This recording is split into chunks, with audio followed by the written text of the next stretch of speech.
അല്ല ഇതിങ്ങനെ നമ്മൾ ത്രൂ ഔട്ട് ഇതിന് ട്രീറ്റ്മെന്റ് എടുത്തുകൊണ്ടിരിക്കേണ്ടതുണ്ടോ, അതല്ല 1-2 സിറ്റിങ്ങുകളിൽ തീരുന്ന കാര്യമാണോ? അല്ല, ഈ ട്രാൻസ്പ്ലാന്റ് ഒക്കെ 1-2 ചിലപ്പം മാക്സിമം 3 അതിനുള്ളിൽ കംപ്ലീറ്റ്ലി തീരും. പിന്നെ ഓരോരുത്തരുടെ ഡോണർ ഏരിയ എത്രത്തോളം സ്ട്രോങ് ആണെന്നുള്ള അനുസരിച്ച് അതിന്റെ റിസൾട്ടും കൂടിക്കൊണ്ടിരിക്കും.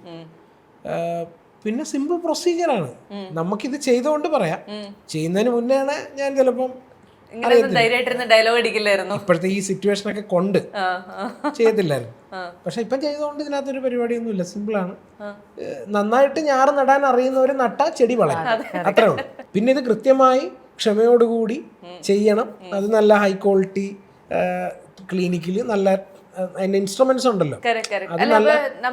നമ്മൾക്കിത് ചെയ്യാൻ വരുന്ന ഡോക്ടറിനെ കുറിച്ച് നമ്മൾ നേരത്തെ അന്വേഷിച്ചായിരുന്നോ? തീർച്ചയായിട്ടും. പിന്നെ ഇത്രയും നേരം തലയല്ലേ വെച്ച് കൊടുക്കുന്നത്, അതും ഇത്ര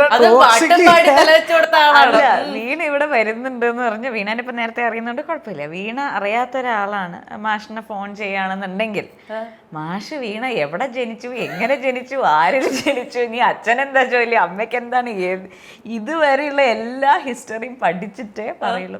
ആ ഓക്കെ വീണ ഞാൻ റെഡിയാണെന്ന് പറയുള്ളൂ. അങ്ങനെയുള്ളവർക്കാണ് ഡോക്ടർ.